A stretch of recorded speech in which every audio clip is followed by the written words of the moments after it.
how your life can flip upside down in 30 seconds flat. I was sitting at a red light and I was staring outside the windshield. And I was just thanking God for such an awesome day.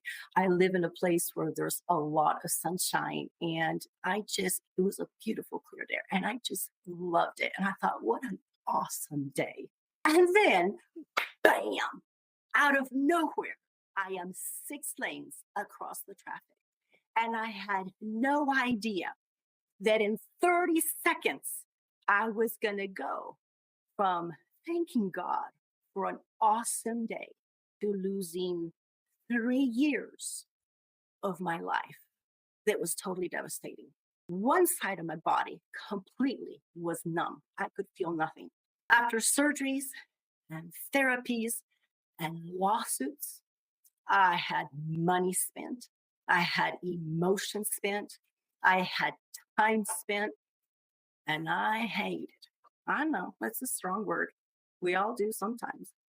But I hated the woman who was texting and driving and hit me at over 50 miles an hour. And honestly, I just wanted my life back. I didn't think it was too much to ask. I just wanted my life back. Now, I can tell you eventually he worked all that out. But here's the most important part. It wasn't just the surgery that the doctors did. It wasn't just getting the feeling back in my body. It was what happened to my heart in the midst of that situation. It was so calloused and so hardened towards her. Maybe you've heard the scripture in Ezekiel that says, I will give you a new heart and put a new spirit within you. I will take the heart of stone out of your flesh and give you a heart of flesh. And honestly, that's the surgery that I really needed at that time. I was so angry and I just wanted to get even with somebody.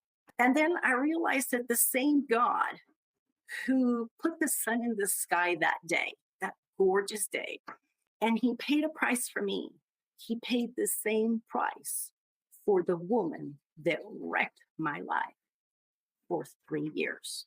And God finally said, you know what? Why don't you let me take care of her so that you can get on with your life? You know, letting go takes courage, and resilience is deciding that your future matters more than your pain. And I found that there's something about just sticking to it. Oh, there were days that I thought I can't hurt anymore and go on like this. God, just take me to heaven already. And maybe you felt that way. You felt like you were ready to check out and give out because the pain was too much.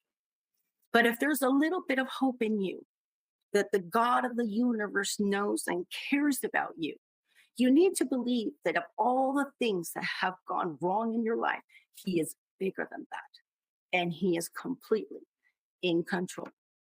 How many of you have been in that moment where you thought it cannot get any better? Life, I'm just rocking life right now. Everything is going good. And seconds later, it couldn't be any worse. If you've been there, you understand the need for resilience in your life. Have you ever felt angry or lost? Have you ever felt like everything you built just slipped through your fingers? That's exactly where I was standing that day. Broken body, confused mind, and heavy heart. Trying so hard to hold myself together on the outside while falling apart on the inside. But true resilience, kingdom resilience, is more than recovery. It's transformation. It's not bouncing back, it's building forward. It's allowing pain to be repurposed, not wasted. When I forgave, I stopped letting the accident define my identity. I stopped letting bitterness tell my story. Because here's the truth. If you let what people think about you and say about you define what you do, you will never move into the next level that God has for you. That's what God was showing me that day. I wasn't just angry at the woman who hit me. I was feeding the wrong voice up here in my head. Forgiveness was me standing up, pushing back the chair, and saying, "You don't get to sit here anymore." Leadership resilience isn't about never falling apart. It's about learning who you will be when you do. It's about mastering the inner table. It's a space where your faith, your focus, and your emotions live. So ask yourself, who's sitting at your table right now? What voices have you been entertaining? Fear, shame, offense, or the voice of the shepherd? Forgiveness is not an excuse. It does not excuse what happened. It just stops what happened from defining you. It's not about forgetting. It's about freeing. It's how you claim your seat and you remember exactly who's at the head of your table. Resilience begins right there, not sitting in strategy meetings or success metrics. It begins in the quiet decision to no longer let what broke you control you. It begins when you choose peace over pride, healing over hate, and freedom over offense, because the table is sacred and it's yours. That's where God meets you, not after the battle, but right in the middle of it. And I experienced it firsthand in physical therapy. I loved physical therapy. But trying to lift my hand and my arm after surgery, oh, that was not funny. It hurt and it burned, and I wanted to give up. But just like in leadership, the pain wasn't the enemy. It was the signal that healing was happening.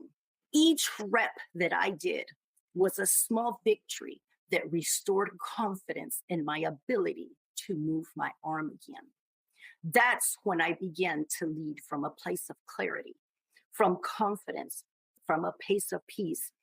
And suddenly I realized that table, that's mine. I just have to keep putting in the work. I want to leave you today with 3 lessons from my story. Number 1, forgiveness is freedom, my friend. How many times in leadership have we had people that have hurt us or betrayed us, and we're holding on to that grudge? They're like heavy weights in leadership when you hold on to them. They block clarity. They block innovation. Leaders who forgive reduce cortisol and improve decision making. You will be a better leader if you just let it go. And at the end of the day, one exercise you can do is reflect on one grudge or lingering irritation that happened that day. And ask yourself, do you want this controlling my decisions tomorrow? If not, let it go. Holding on to resentment is like trying to drive a car with the emergency brake on. You will never reach full speed or full potential. Does that make sense? Number 2, resilience is built in the presence of pressure, my friend. It doesn't come any other way. True leaders don't just survive adversity. They use it as fuel for growth. After a setback, you can identify one lesson or one opportunity in the failure and write it down. If you don't write it down, it's the same as if it didn't happen. The brain tends to focus on the solutions instead of the problems. A business pivot often comes from a moment of pressure. In fact, most of the times it does. Resilience allows you to respond instead of react. Number 3, you control who sits at your table. Your mindset and self-talk shape how you lead others. Your resilience dies where your resentment lives. Resilience is not built in the absence of pressure.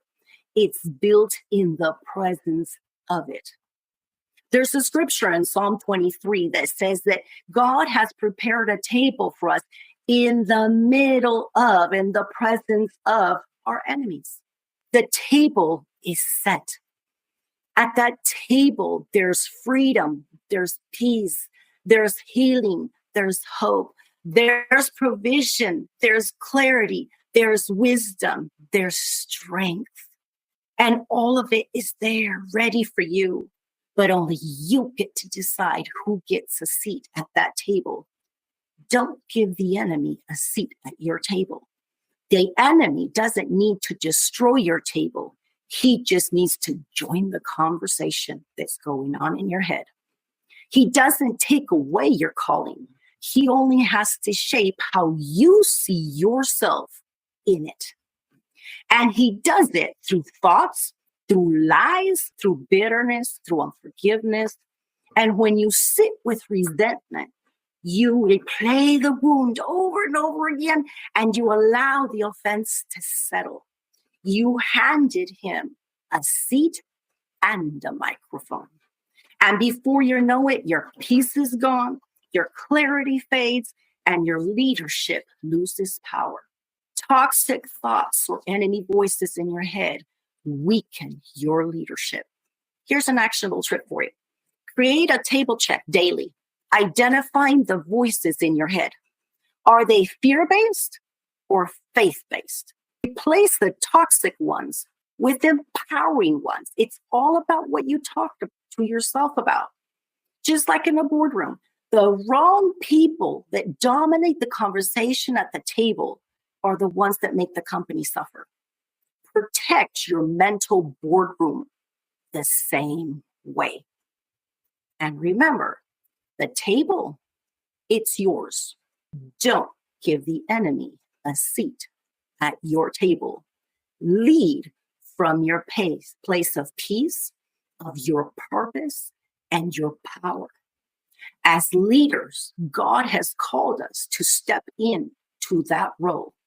And leadership resilience is about continuously being mindful of who is sitting at our table, what thoughts we dominate, what we do, because the speed of the leader is the speed of the game. God bless you all. Together we are global speakers.